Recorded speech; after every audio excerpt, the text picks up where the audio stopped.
Une question pour Jam Yoldash. J'ai une question pour vous. J'ai une question. Bonjour Florian Cobrin. J'ai une question pour Catherine Trottmann. J'ai une question.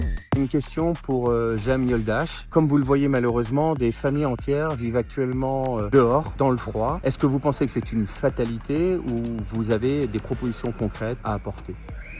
Bonjour Jean-Philippe Vetter. Non, ce n'est pas une fatalité que des gens dorment dehors à Strasbourg. C'est une situation qui est organisée par le haut, notamment par des gens de votre parti politique comme M. Retailleau, qui met des gens dans une situation de grande précarité. Et ce qu'on propose avec Strasbourg C'est nous, c'est une municipalité qui agit, non pas comme celle de Mme Barzeghian, mais qui agit concrètement afin que tout le monde puisse avoir un toit, notamment avec la réquisition de logements vides, comme le permet le Conseil d'État depuis 1997. Bonjour Mme Barzeghian, j'ai une question pour vous. Est-ce que vous allez lutter contre l'apartheid israélien et contre le génocide à Gaza? Est-ce que vous allez rejoindre le mouvement boycott, désinvestissement, sanctions, comme le demandent les mouvements de défense des droits humains?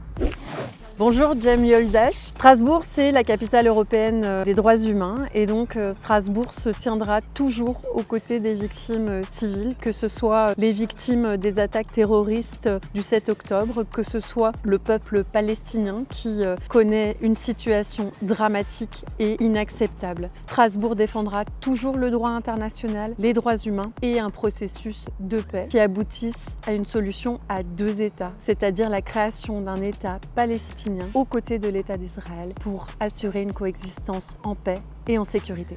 Et du coup, j'ai une question pour Fahd Raja Mohammad. Dans ce mandat, on a beaucoup travaillé au renforcement de la présence du Parlement européen à Strasbourg pour consolider Strasbourg comme capitale européenne. Et donc, j'aimerais savoir quelles sont vos propositions pour conforter la place de Strasbourg comme capitale européenne et faire rayonner ses valeurs.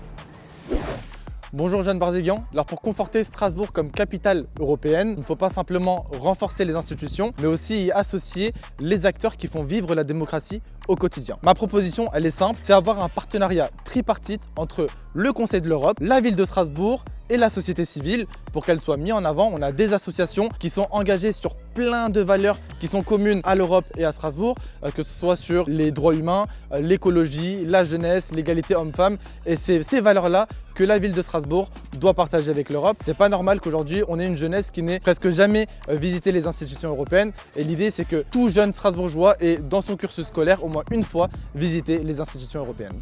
Bonjour Florian Cobrin, vous avez quitté votre ancien groupe à la CEA puis rejoint LFI en juin 2025 dans un contexte de tension. La question que j'ai à vous poser, c'est comment rassurez-vous les Strasbourgeois sur la consistance et la cohérence de votre projet?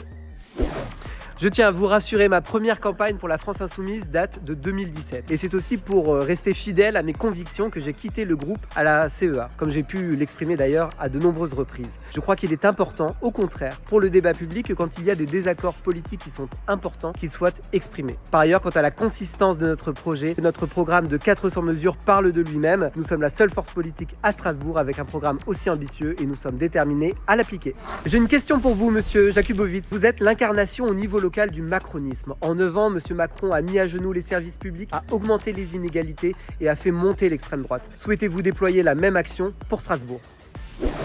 Monsieur Cobrin, ce que je regrette, c'est que vous ne m'ayez pas posé une question sur Strasbourg, parce que c'est bien l'enjeu de cette élection. Vous parlez d'incarnation. Moi, ma campagne, elle incarne les préoccupations que j'ai entendues sur le terrain depuis 5 ans, entouré de ces Strasbourgeoises et de ces Strasbourgeois qui n'ont pas baissé la tête, qui n'ont pas baissé les bras au moment de l'explosion de la fiscalité, de l'explosion des tarifs du stationnement, de la réduction des aides de Jeanne Barzeghian aux différentes associations ou acteurs de notre territoire. Pendant ce temps, vous n'étiez pas là pour mener ces combats à nos côtés. J'ai l'impression que dans cette campagne, vous n'êtes pas là pour apporter des solutions aux Strasbourgeois, mais pour servir l'agenda électoral de Jean-Luc Mélenchon. Nous, notre campagne, elle est locale et elle continuera à être locale. Catherine Trottmann, vous avez été élu maire de Strasbourg pour la première fois à l'âge de 38 ans. Qu'avez-vous à dire à un candidat de 38 ans pour qu'il soit un bon maire de Strasbourg au mois de mars prochain? Merci beaucoup.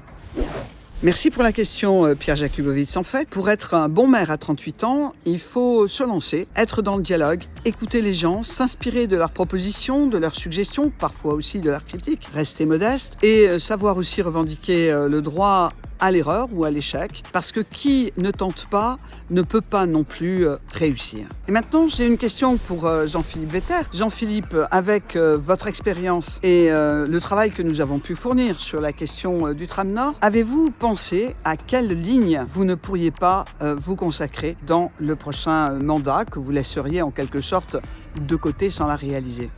Alors Catherine Trottmann, je ne vais pas vous parler de ce que je ne vais pas faire, mais plutôt vous parler de ce que je souhaite faire, notamment pour tourner Strasbourg vers le futur en 2030, 2040 et 2050. Il y a évidemment un enjeu de pouvoir desservir le nord de l'agglomération avec le tram nord, mais je crois qu'il y a aussi un enjeu qui permet de tourner Strasbourg vers le futur, c'est enfin développer un vrai ring tram qui permet de desserrer enfin l'étau de l'homme de fer, mais aussi de la place de la République et vraiment gagner en mobilité pour l'ensemble des Strasbourgeoises et des Strasbourgeois.